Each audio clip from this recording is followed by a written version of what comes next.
Assalamualaikum warahmatullahi wabarakatuh. Waalaikumsalam warahmatullahi wabarakatuh. Alhamdulillahirrabbilalamin. Assalatu wassalamu ala asrafil anbiya'i wal mursalin wa ala alihi wa sahbihi ajma'in, amma ba'du. Alhamdulillahirrabbilalamin. Hari ini kita bisa bertemu kembali. Pada kesempatan hari ini kita akan membicarakan tentang Ibadah. materi ibadah dan makosid syariah yang pada saat ini akan disampaikan oleh Siti Nurdianti, Susi Sundari, dan Diantika. Oke, saya tunjuk saja sebagai moderator Windy, nanti pemateri Susi dan Siti Nurdianti. Nanti silahkan dibacakan. Oke, saya akan lakukan screen makalah Anda. Ini? Oke, silahkan dimulai. Saya berikan kepada Windy Antika untuk memulainya. Assalamualaikum warahmatullahi wabarakatuh. Waalaikumsalam. Waalaikumsalam warahmatullahi wabarakatuh. Saya Windy Atika Sari, NPM 2011-030304, ingin mempresentasikan makalah fikih yang berjudul Ibadah dan Maqasid Syariah. Saya sebagai moderator di sini ingin membahas bentar Pak. Saya sebagai moderator pembahasan materi ini akan dibawakan oleh rekan saya yang bernama Siti Nurdianti.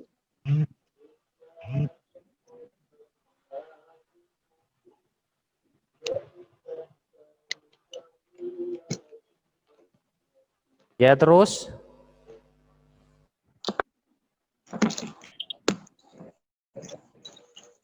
Pembahasan yang pertama yaitu tentang pengertian ibadah yang akan dibawakan oleh rekan saya yang bernama Siti Nurdianti. Assalamualaikum warahmatullahi wabarakatuh. Saya Siti Nurdianti, NPM 2011-03-0303, ingin menjelaskan tentang pengertian ibadah.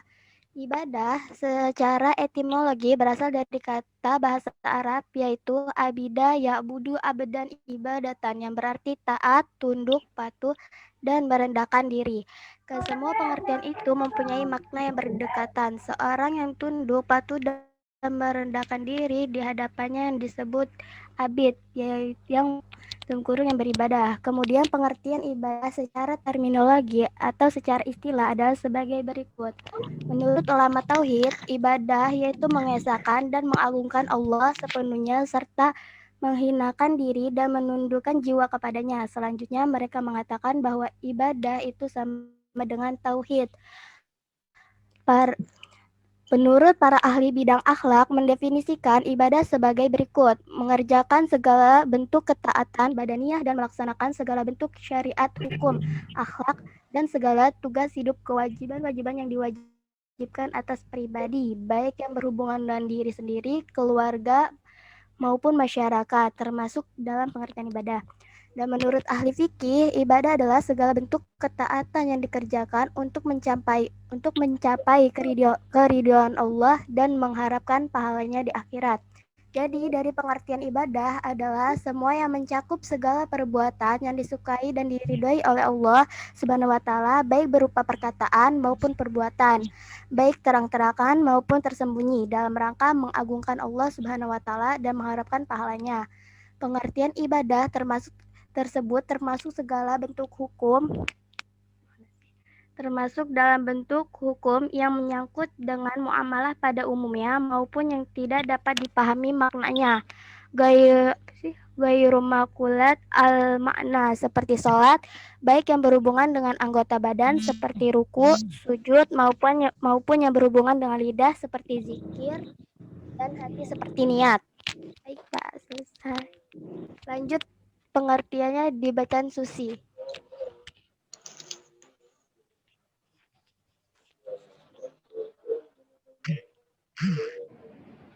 Gantian saja. Susi Sundari silahkan.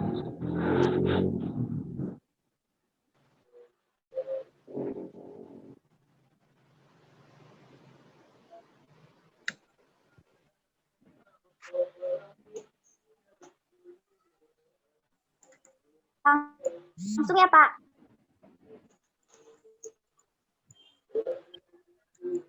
Iya. Jadi pengertian apa nih? B. Pengertian makosid syariah. Makosid syariah berarti tujuan Allah dan Rasulnya dalam merumuskan hukum-hukum Islam.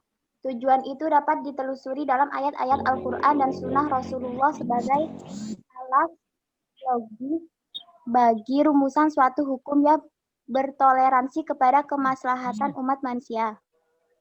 Makosid syariah terdiri dari dua kata yaitu makosid dan syariah yang berhubungan antara satu dan lainnya dalam bentuk mudhof dan mudhof ilaih. Kata makosid adalah jamak dari kata maksud yang berarti adalah maksud.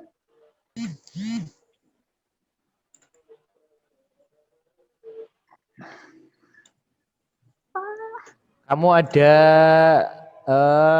kamu ngeprint nggak, Sus? Belum Kak, belum Pak, kan kemarin baru dikerjain. Oh, pantesan kamu kesulitan ya. Untuk kedepannya nanti kelompok yang lain di print ya dan bisa dibaca. Jadi waktu presentasi kalian bisa fokus untuk menerangkan. Oke, silakan.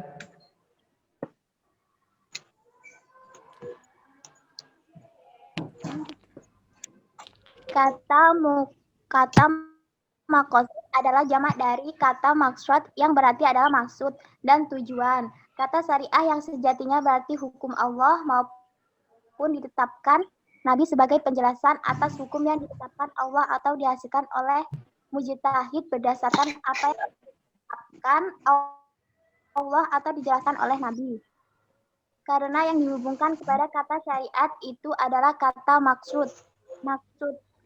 Maka kata syariah berarti pembuat hukum atau syar'i, bukan hukum itu sendiri. Dengan demikian, kata makosid syariah berarti apa yang dimaksud oleh Allah akan menetapkan hukum, apa yang dituju Allah dan Allah dalam menetapkan hukum atau apa yang ingin dicapai oleh Allah dalam menetapkan suatu hukum.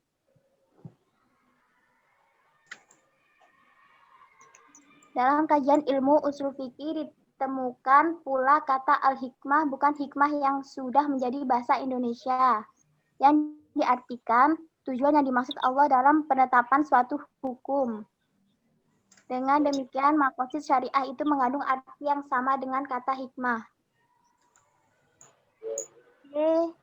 Cara mengetahui dan tujuan mengetahui makosid syariah. Makosid syariah adalah sesuatu yang tersembunyi dalam diri yang bermaksud dan tidak dapat dilihat dari luar. Begitu pula maksud Allah, terutama yang terkenaan dengan penetapan hukum adalah suatu yang tersembunyi.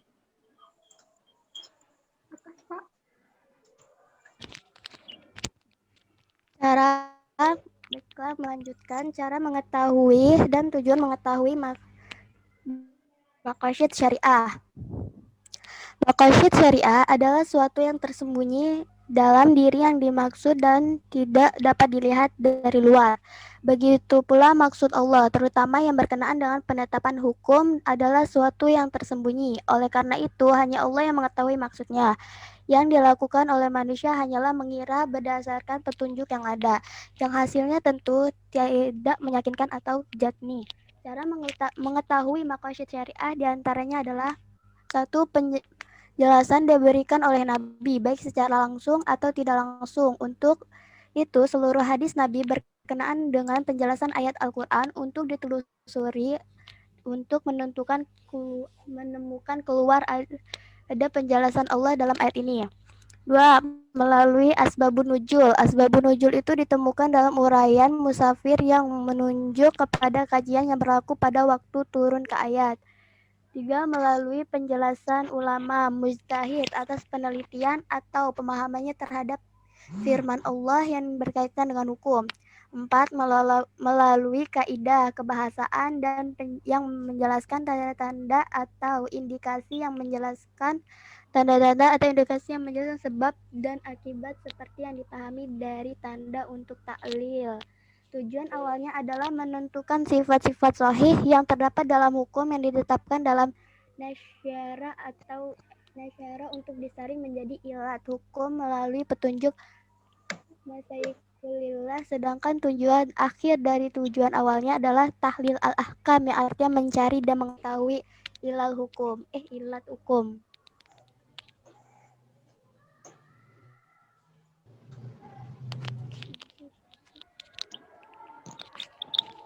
D.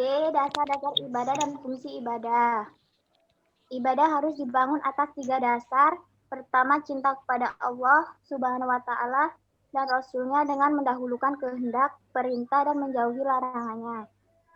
Rasulullah Shallallahu Alaihi Wasallam bersabda, ada 3 hal apabila terdapat dalam seseorang, niscaya ia akan mendapatkan manisnya iman, yaitu bahwa Allah dan Rasul-Nya lebih ia cintai daripada yang lain, bahwa ia tidak mencintai seseorang melainkan semata karena Allah, dan bahwa ia membenci kembali kepada kekufuran setelah Allah menyelamatkannya.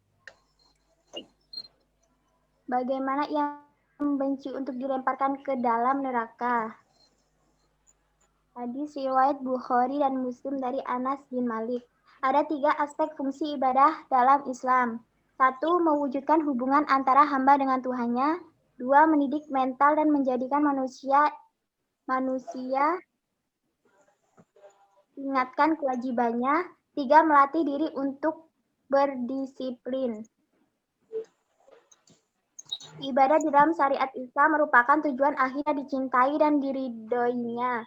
Karenanya lah Allah menciptakan manusia, mengutus para rasul, dan menurunkan kitab-kitab sucinya.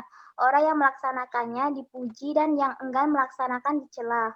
Allah Subhanahu wa Ta'ala berfirman dalam surat Al-Mu'min ayat 60 yang artinya, dan Rabb-mu berfirman, berdoalah kepadaku, niscaya akan aku perkenalkan bagimu. Sesungguhnya orang-orang yang sombong tidak mau beribadah kepadaku akan masuk neraka jahanam dalam keadaan hina dan hina. Pak. Oke. Tadi yang moderator siapa tadi? Kok hilang? Saya, Pak. Siapa ya tadi ya? Widiantika ya? Kok? Widiantika, Pak. Oke. Silakan diaktifkan video Anda. Susi Sundari.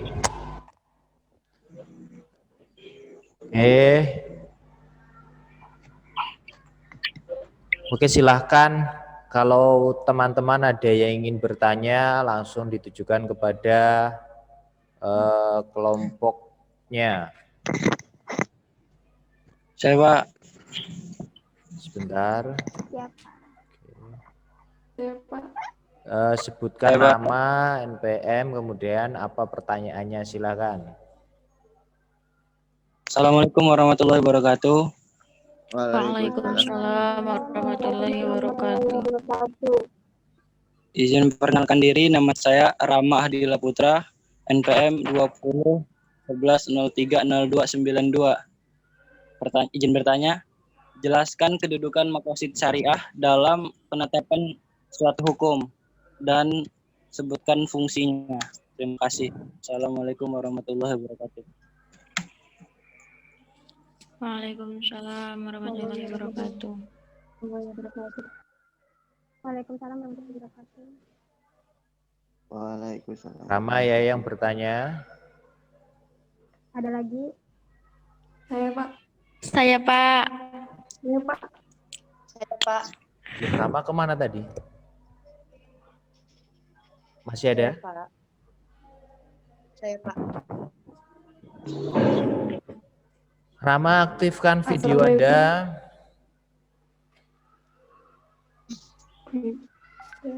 Oke. Biar teman-temanmu bisa tahu wajahmu yang ganteng. Siapa lagi yang mau bertanya? Saya, Pak. Saya, Pak. Oke, Siska. Wis urung, Bu. Terus satu lagi siapa yang mau bertanya? Saya, Pak. Saya, Pak. Dwi. Saya, Bapak. Oke, silakan Marlina, ada Pak. penanya. Silakan untuk ditanyakan dan ditanggapi.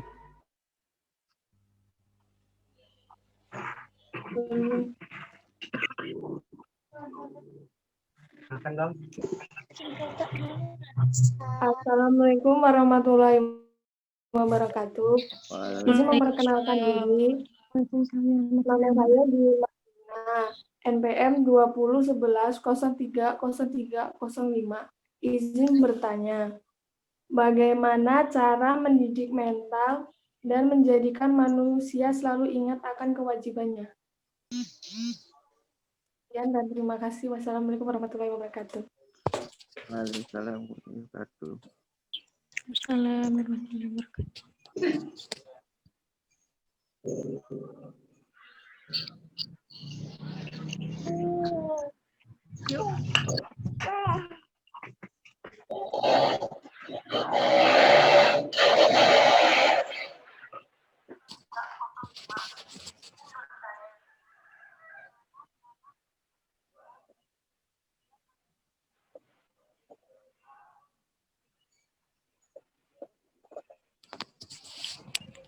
Oke, silakan Siska bertanya terlebih dahulu.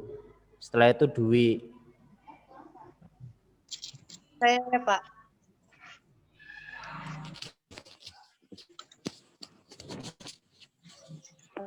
Assalamualaikum warahmatullahi wabarakatuh. Waalaikumsalam warahmatullahi wabarakatuh. Waalaikumsalam warahmatullahi wabarakatuh. Kenalkan diri, Indraidi, NPM 1011-03-0158. Apa? Saya ingin bertanya, seperti apa contoh fungsi dari maqasid syariah?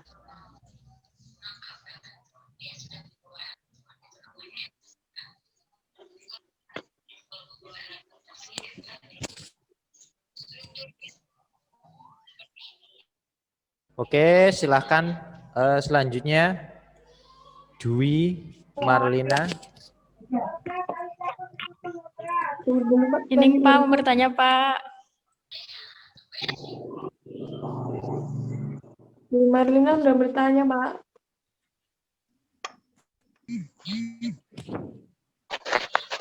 Sudah bertanya, oke. Silakan.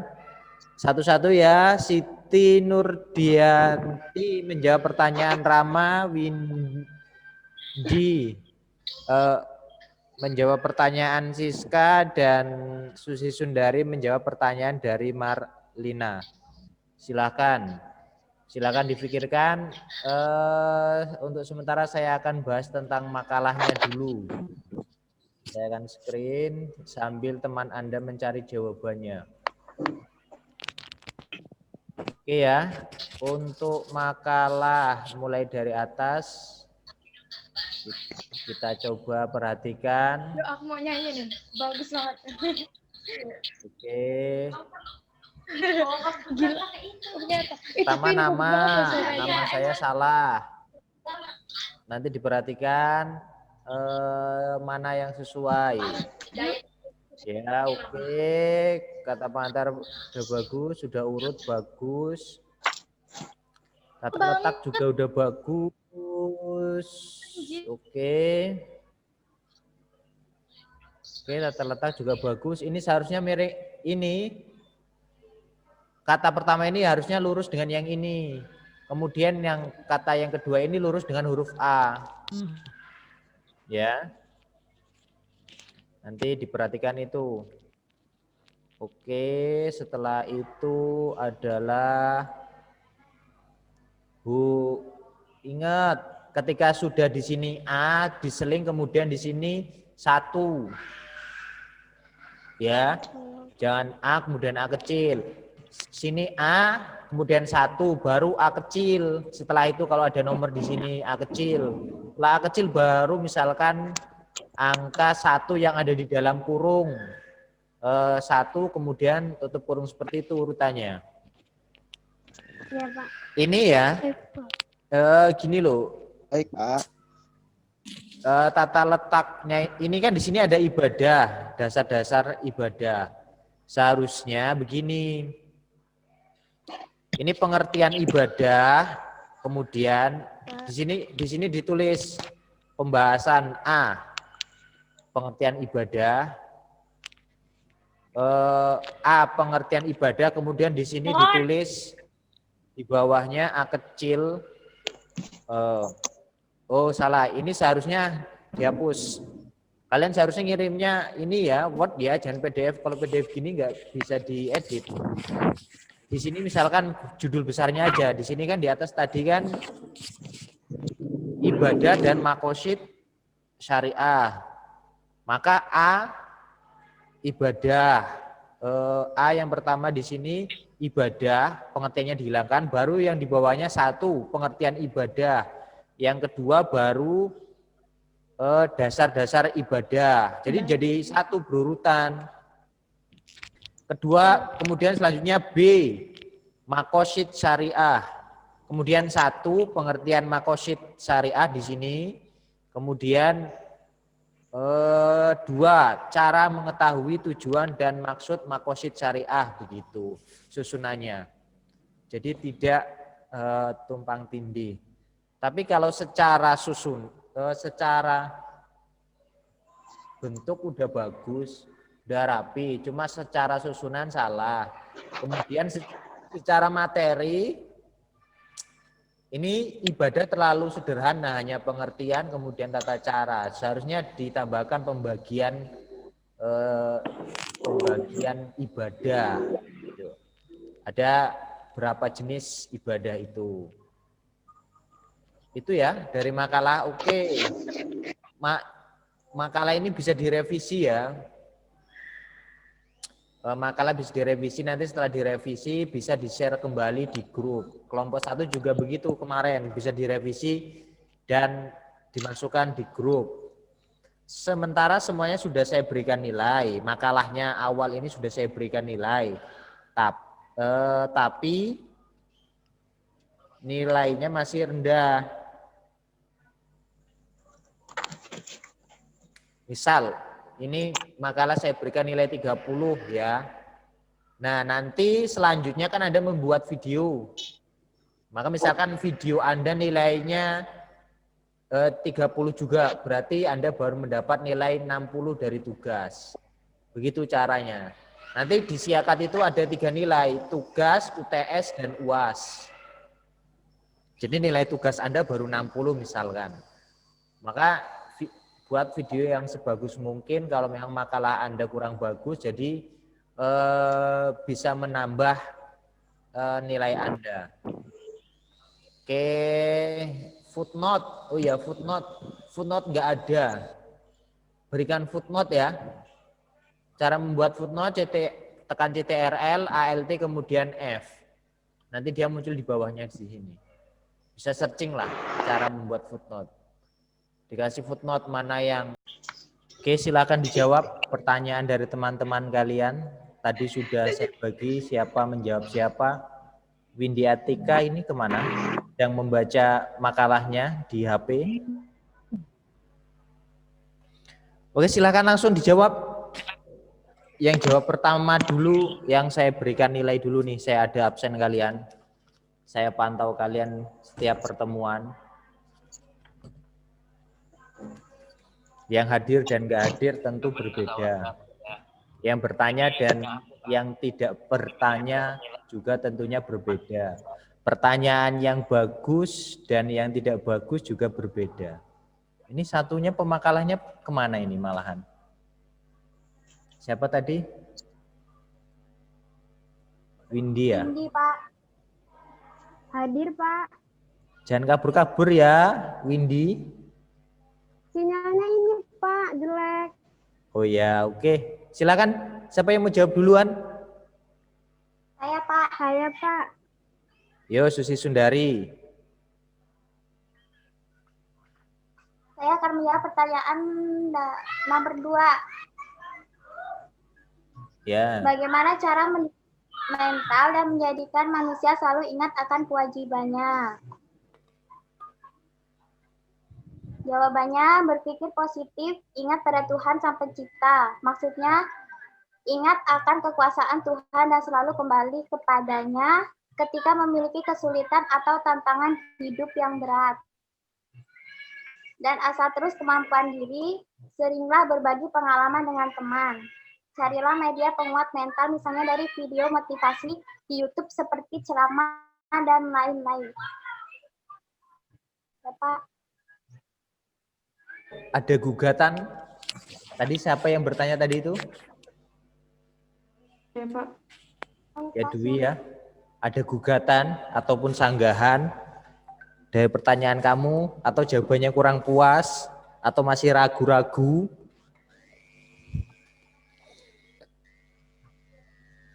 Gimana Dwi? Kurang gimana caranya supaya kita itu selalu ingat sama kewajiban kita itu belum kurang, Pak. Kurang jelas.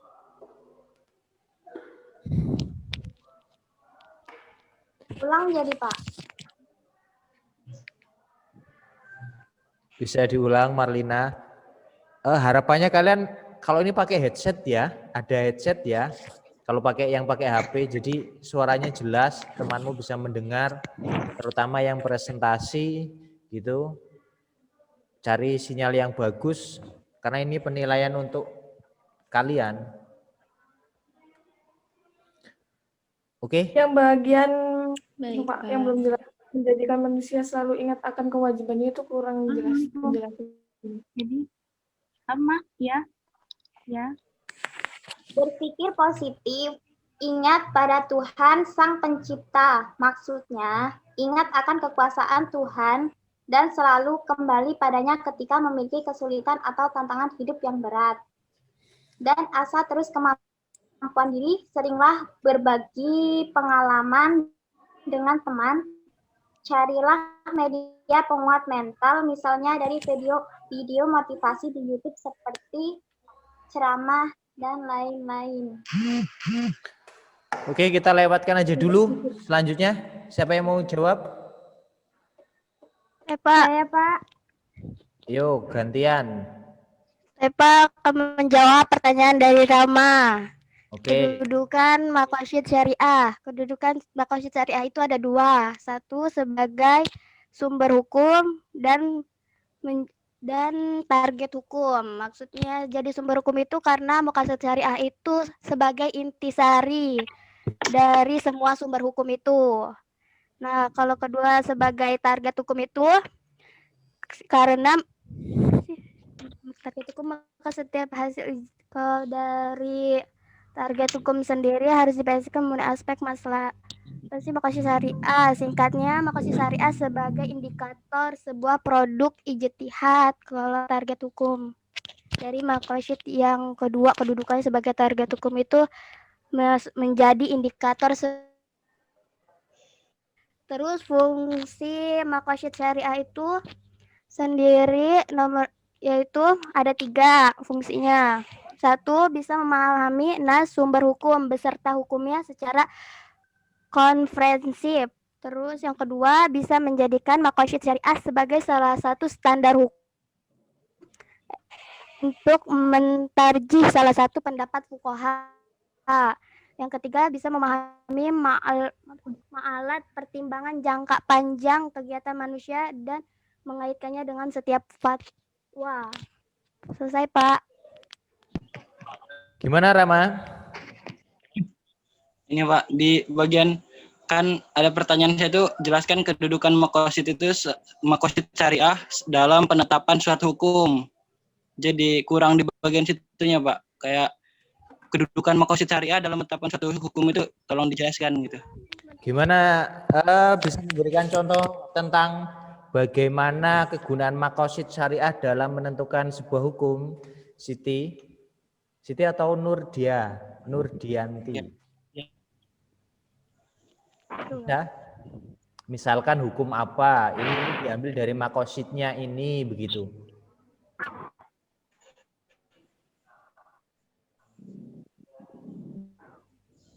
Bisa? Atau Susi Sundari mau bantu? Atau Windy mau bantu? Atau ada teman lainnya yang ingin membantu menjelaskan? Ada? Yang mau menambahkan?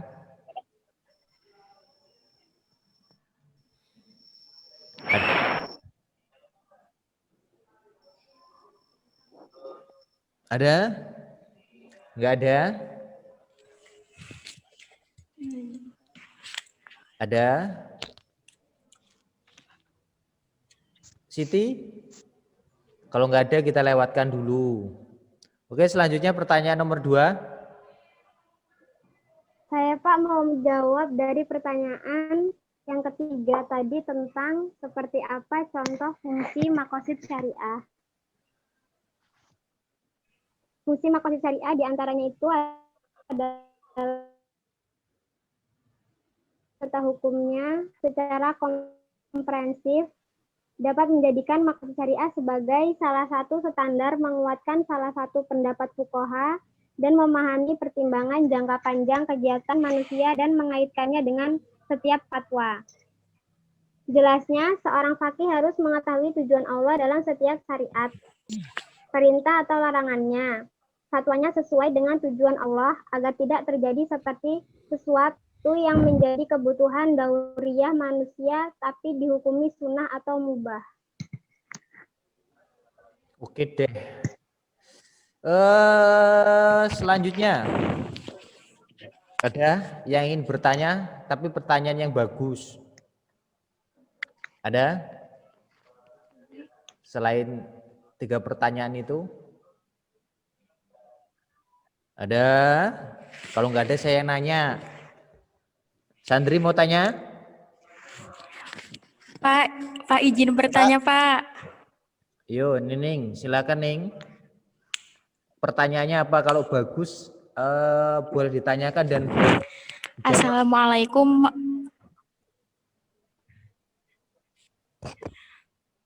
Nggak tahu bagus enggaknya, Pak. Coba, apa pertanyaannya?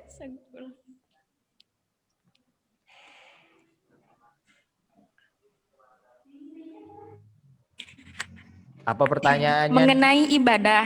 Mm-mm. Nining mengenai ibadah, Nining sering mendengar kata ibadah terbagi menjadi 2, yaitu ibadah mahdoh dan ibadah goir mahdoh.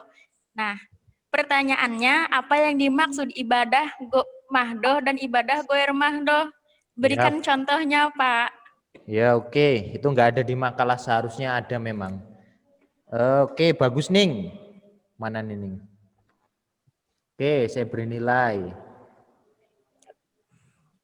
Nining, oke. Yang lain? Ada lagi pertanyaannya yang bagus? Sandri mau bertanya apa?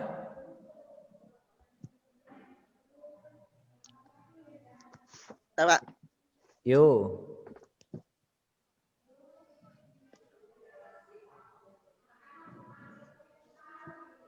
Apa San? Manfaat dari ini Pak. Apa saja manfaat dari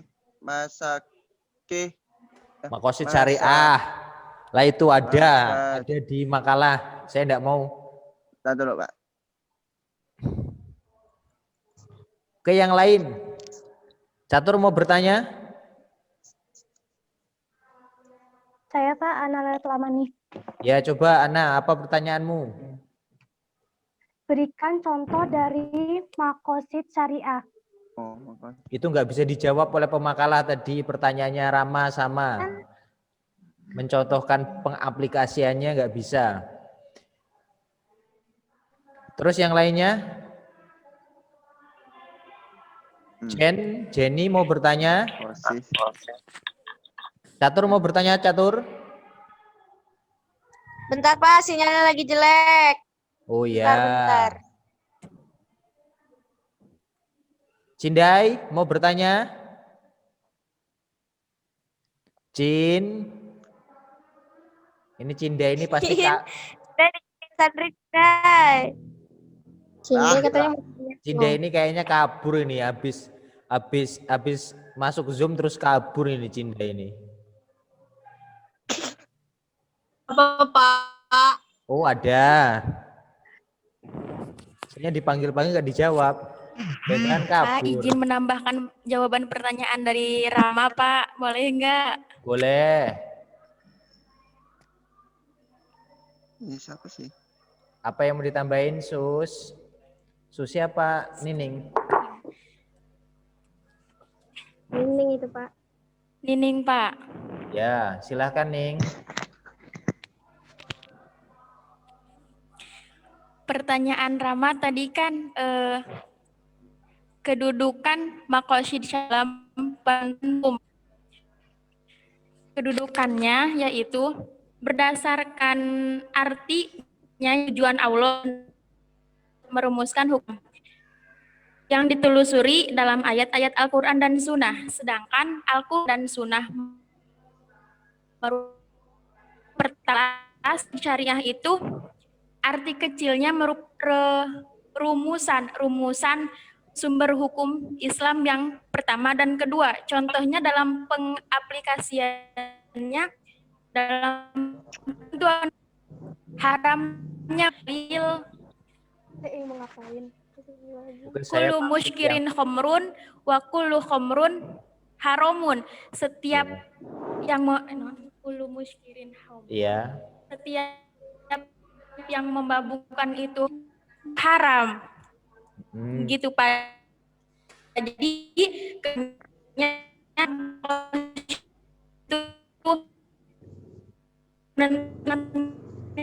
ada dari aku Quran dan Sunnah singkir itu ringkasan Ya, oke. hukum Oke, cukup Ning. Islam Sunnah. Cukup Ning. Kamu di mana Ning?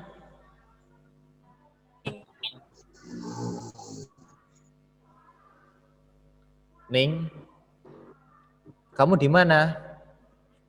Maksud kamu bagus, baik, dan bisa menjawab, tapi sinyalnya itu loh yang tidak menyebabkan kamu bagus dan baik itu. Sinyal kamu nggak kedengar, sinyal kamu buruk, teman yang lain juga mungkin nanti nggak kedengaran. Oke ya. Terus, oke, pertanyaan yang selanjutnya aja deh. Yang mahdoh dan ghairu mahdoh itu tadi, pemakalah bisa jawab nggak? Saya, Pak. Apa mau jawab? Oke, silakan. Susi. Mahdoh apa? Maksud ibadah mahdoh adalah sebagai bukti ketaatan dan penghambaan seorang manusia kepada Tuhannya. Bisa lebih keras lagi suaranya? Ibadah mahdoh adalah sebagai bukti ketaatan dan penghambaan seorang manusia kepada Tuhannya. Toh ibadah mahdoh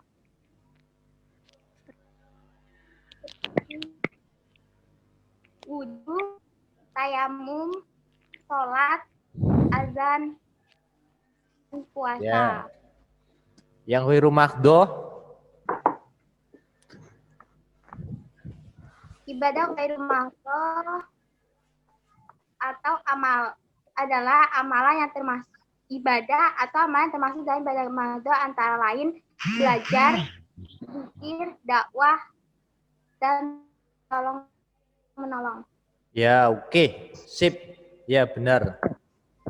Oke, udah ditutup aja dulu pemakalah. Biar nggak kelamaan. Silakan ditutup pemakalah, nanti saya yang akan menyampaikan ulasannya.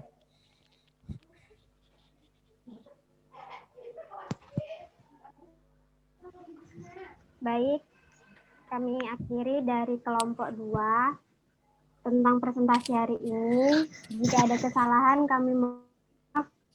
Kami akhiri. Wassalamualaikum warahmatullahi wabarakatuh. wabarakatuh.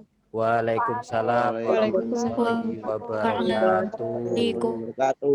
Waalaikumsalam ta'ala.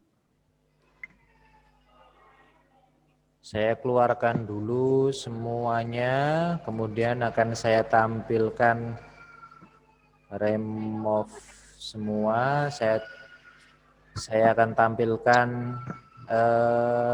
saya. Oke.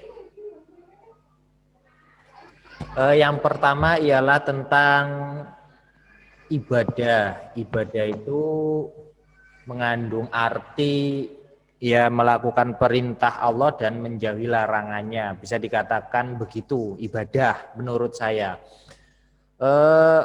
Ibadah, saya akan membandingkan istilah ibadah di dalam Al-Quran. Mungkin kalian sering mendengarkannya. Misalkan di dalam Al-Quran ada istilah wa ma khalaqtul jinna wal insa illa liya'budun. Tidak diciptakan manusia, jin dan manusia melainkan hanya untuk beribadah kepada Allah. Ada istilah ibadah, abdu di situ. Kemudian ada istilah lain juga yang mungkin sering kita dengar bersama ya. Istilah lain yang sering kita dengar bersama ialah misalkan istilah kalau kalian pernah jalan-jalan ke Keraton Jogja atau Surakarta itu di sana ada namanya abdi dalem. Abdi dalem, ya, seorang yang mengabdikan diri kepada seorang raja, yaitu kalau di Yogyakarta ya Hamengkubuwono, ya kan.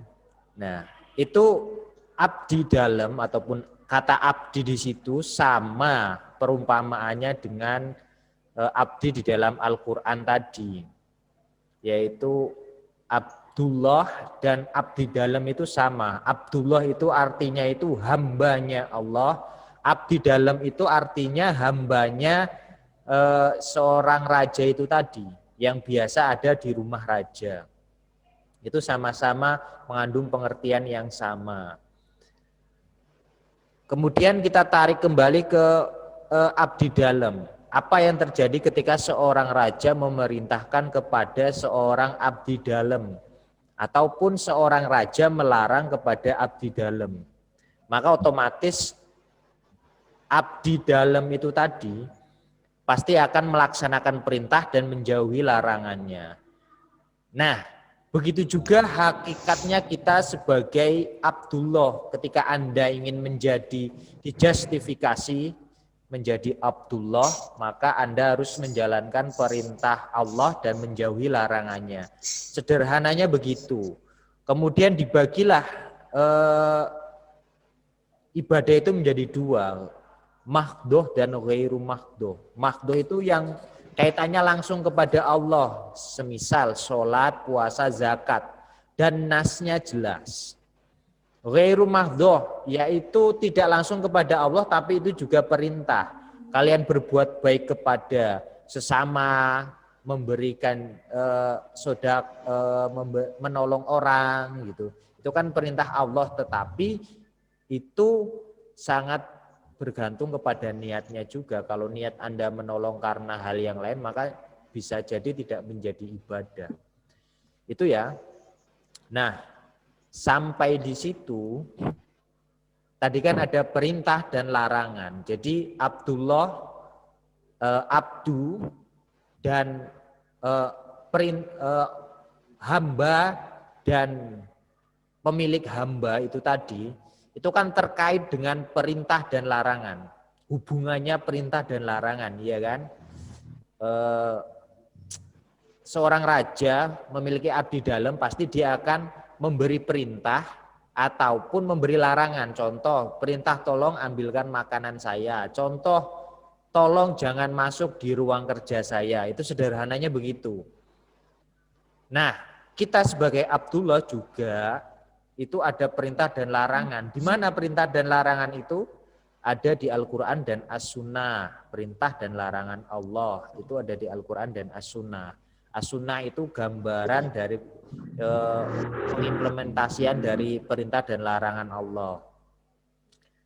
Nah, perintah dan larangan Allah itu mengandung maksud, maka disebut maqasid syariah. Syariah itu artinya sumber ataupun di dalam bahasa Arab itu artinya sumber air, atau bisa kita sebut juga sebagai maqasid syariah itu sebagai sumber dari perintah ataupun sumber sebagai ajaran agama Islam. Sederhananya begitu. Saya mute semua dulu ya. Sederhananya begitu. Jadi maqasid syariah itu maksud dari perintah ataupun larangan itu apa? Menelisik. Misal di dalam Al-Quran itu ada hukum dilarang mencuri. Yang mencuri akan dipotong tangan. Ya kan? Itu kan sebuah larangan dan perintah. Larangan mencuri dan perintah potong tangan bagi yang mencuri. Ya kan? Nah, kemudian kita bisa mengambil maqasid syariah ataupun mencari maksud dari perintah itu apa. Semisal kita bisa mencari melalui keadaan Islam pada masa Rasulullah. Dalam keadaan masa Islam pada Rasulullah itu tidak memungkinkan seseorang itu dilarang untuk mencuri ataupun dicegah untuk mencuri kecuali dengan dipotong tangannya. Tapi sekarang orang bisa dicegah dengan mencuri, tidak mencuri lagi dengan cara di penjara. Dengan di penjara dia tidak lagi mencuri. Ya kan? Oke, berarti dengan demikian maqasid dari mencuri itu, potong tangan, hukum potong tangan itu bisa dikatakan bahasanya maksudnya adalah supaya manusia itu tidak bisa mencuri setelah mencuri. Maka ketika di penjara dia tidak bisa mencuri, maka maqasid syariahnya ataupun maksud dari perintahnya itu terpenuhi. Sederhananya saya berikan contoh yang konkret begini. Si Sandri itu suka sama Cindai, ya. Iya enggak Cindai? Misalkan suka, dia bentuk sukanya itu selalu WhatsApp si Cindai. WhatsApp. Dia punya maksud menunjukkan perasaan sukanya kepada Cindai dengan WA. Oke, WA terus setiap pagi, sore, pagi, siang, sore. Selamat pagi, selamat siang, selamat sore. Sudah makan pagi, sudah makan siang, sudah makan sore.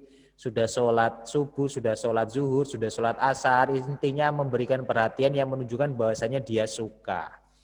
Tapi di sisi lain ada namanya Farel misalkan. Ternyata Farel juga suka sama Cindai.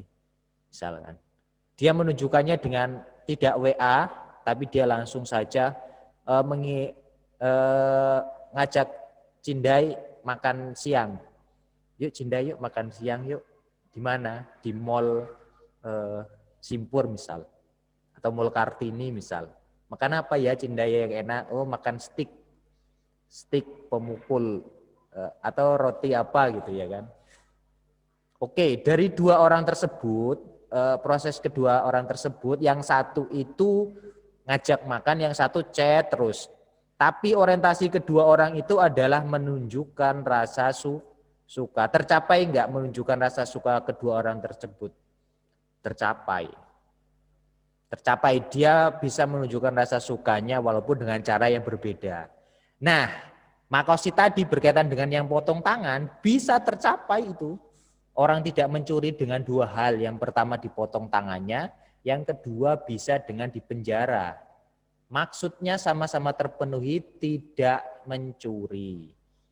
Nah, itulah penjelasan dari saya tentang maqasid. Nanti ditambahkan, maqasid itu ada 5 hal yang perlu dijaga. Tujuan maqasid syariah yang pertama menjaga agama, menjaga jiwa, menjaga harta, menjaga akal, menjaga keturunan. 5 hal yang dijaga dalam maqasid. Nanti ditambahkan di makalah Anda. Oke, itulah fungsi maqasid syariah. Jadi dia sebagai penguat dari sebuah keputusan hukum. Misalkan tadi ada orang mencuri dipotong ataupun dihukum di penjara. Misalkan di suatu tempat tidak memungkinkan untuk dipenjara maka langsung dipotong saja.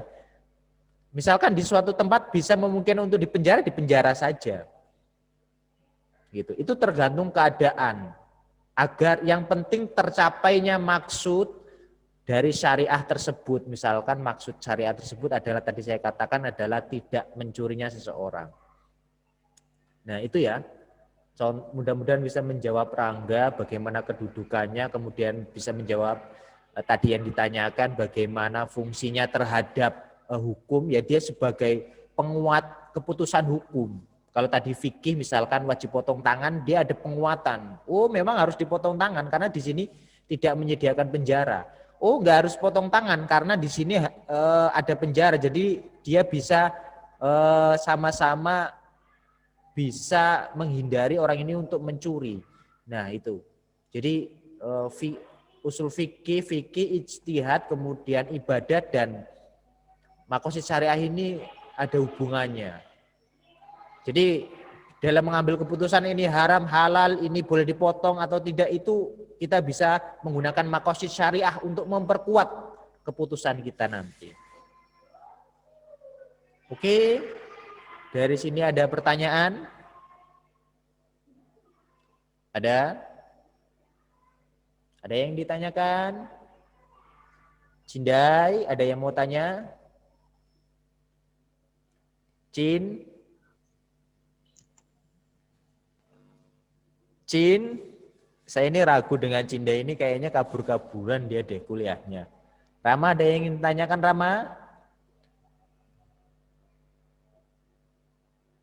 Dwi Marlina, ya nggak aktif-aktif ini saya tanya ini videonya. Desma, Lia ada, Siska, Ya, Jenny, ada pertanyaan? Ini yang hadir cuma 20 berapa ini? 26. Ferry Rian, ada? Saya ini curiga ini dengan Cindai. Cindai ini enggak, Feririan, Cindai, yang saya panggil-panggil tidak menjawab berarti saya anggap enggak aktif ya dalam diskusi. Desmalia, Rina Aulia Putri, Catur ada, Lina Nur Ulifah ada, Yuspita Leni ada, Eviana ada.